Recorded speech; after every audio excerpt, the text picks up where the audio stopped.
Okay, so I called 911 twice, you guys. This is so insane.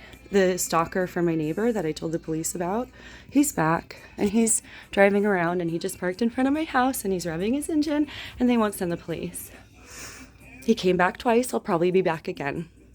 So I'm going to hold tight in my happy little fortress. You guys, I didn't know this was all going to happen, but I'm really strong and I'm not going to get hurt. I'm not calling the cops again, and I don't have a gun. Otherwise, I'd maybe shoot out his tires just to bring the cops around. I wonder how much trouble I could get into for trying to stop a known criminal who's stalking my neighbor. You guys, while you slept all weekend, this is what I got to finish with, because we're done. We're so done, city of Seattle. Because I'm coming, and I'm going to fix it. I didn't ask for this. I didn't ask to be terrorized emotionally by people that I know who are addicts. And I feel for them. I cry for them. I light candles here for them. Do I look like someone who's fucking around? You want to see all my AA books? No, you don't get to. Only people who are kind to me get to be in my home. And right now there's only one person in my world, and that's my nephew, but he ain't blood. So the rest of our family don't love him. Tobia, thanks for calling me back, you corrections officer in Idaho. Thanks for calling these guys. Guess who I'm gonna go see, Mommy? And Daddy, Rusty. The neighbors of 25th and 26th Avenue Southwest have cordially invited me to come to the Delridge Library on February 25th at 11 a.m. to talk to our community about how to fix this, because this is, oh God, I'm going to be on the TV again. And I didn't do it again, but I'm trying to help the problems again, because I'm well again. Thank you, community. Thank you, the community of Seattle that can respond, and the SPD isn't the problem this time. It's the operator. I'm not going to call 911 with my camera out. That's so stupid. I don't have time for that.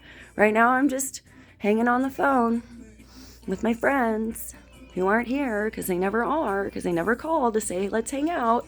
Just hanging out here, in my fun time, watching some old TV, getting ready for my campaign like a serious nutcase. Like, I must be really crazy to go all the way through the PDC and Polly Grow and Randall Fu and waste their precious time. I wouldn't do that. I'm a real person. Personhood first. I didn't just wake up in 2019 with a good idea. Preston, I respect you, but we really need to talk about who knows my district, okay? I love you for what you do with the patients at the VA. And I love you for having to deal with the bullshit. Because, look at me, you guys, and I can't even get the fucking SPD to show up. Are you feeling me? And it's not a race issue. They don't know the color of my skin on the phone this time. And the people who protested against me, they didn't know the color of my skin. Oh, wait, they did. But the people who just see that video, you don't see the color of my skin, and that was in 2020.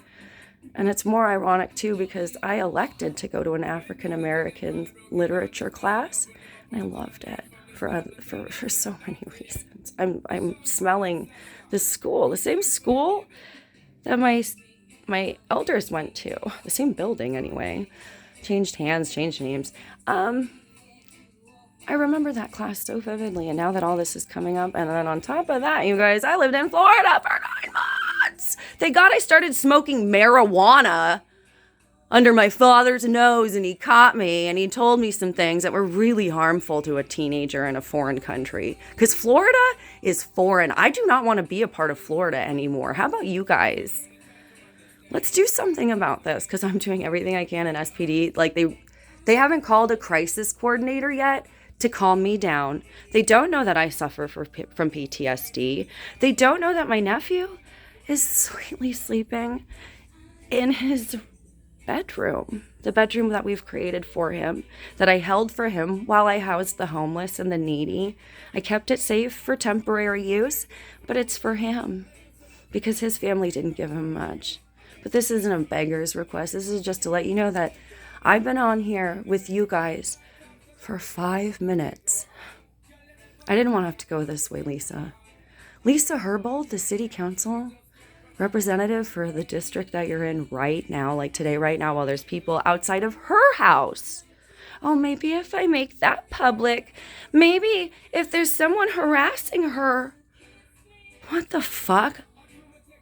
BLM didn't know me because I was getting sober when they formed. Otherwise, I would have been there to lead them and tell them, don't harass citizens like that. That's improper. That's incorrect. Because when I was part of a movement, I had elders who helped me and they told me, don't do that.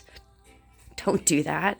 You crazy lady. You can't get mad at just random people because they have differing views or don't look like, well, I would never do that.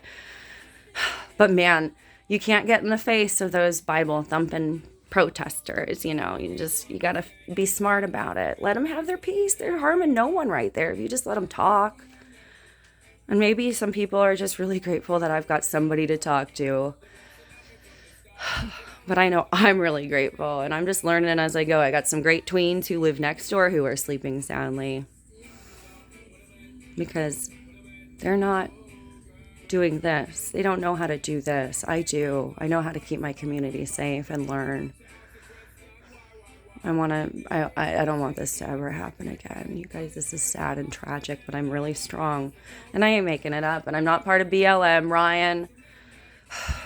I mean, seriously, you guys. My life is just that magical.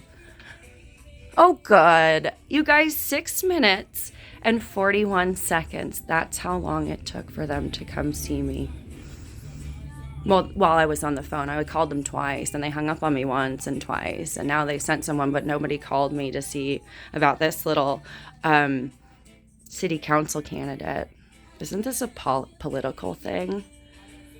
No, I ain't piggybacking on that, you guys. This is a long-going thing that I've been investigating and trying to protect my neighbor who just couldn't break free from her domestic violence cycle, but enough's enough, so finally, by the grace of God and Goddess, I've been able to help her.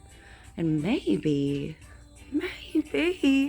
there's going to be a way that citizens can communicate to the police without having to go through all this trouble. It's going to be interesting. I hope we're learning. I'm here to teach and I'm here to listen. I love you guys.